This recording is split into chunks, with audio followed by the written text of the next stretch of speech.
दंडवत गोविंद गुरु बंदों अभिजन सोए। पहले भय प्रणाम तिन नमो जो आगे होए। गुरु को कीजे दंडवत कोट कोट प्रणाम।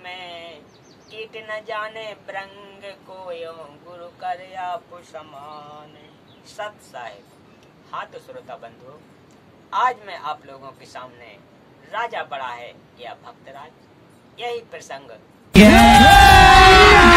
अभी मजा आएगा ना भिड़ो। एक बार सुल्तान अदम अपने बलक शहर के बाहर एक तालाब पर जाकर बैठ गया। उसका पुत्र राजा था।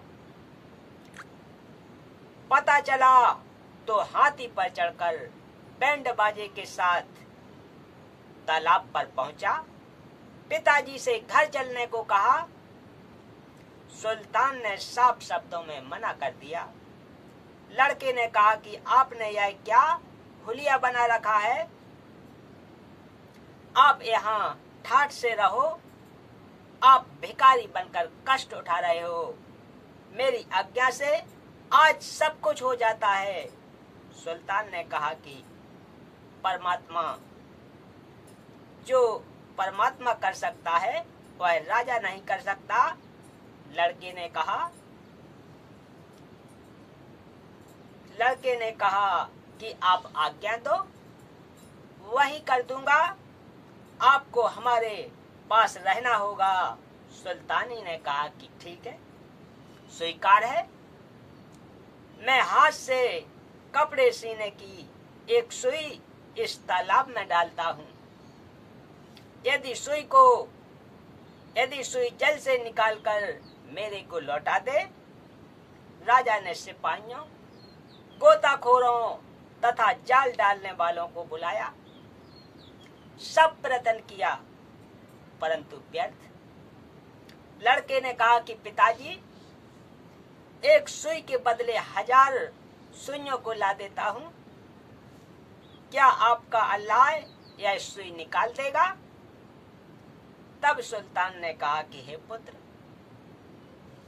यदि मेरा अल्लाह यही सुई निकाल देगा तो क्या तुम भक्ति करोगे, क्या सन्यास ले लोगे?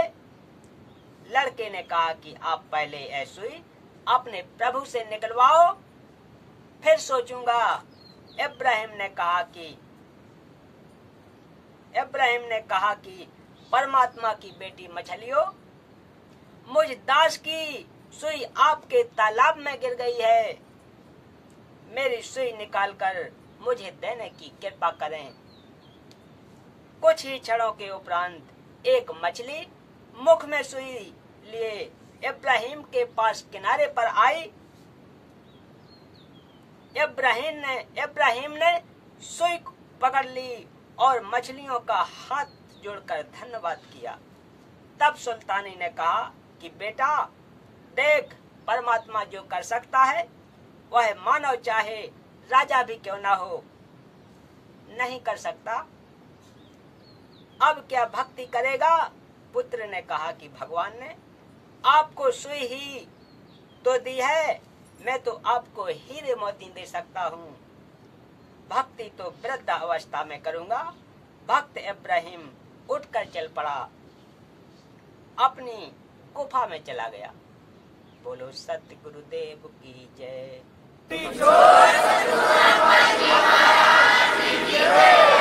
मिलते हैं अगली कथा में, तब तक के लिए सत साहेब।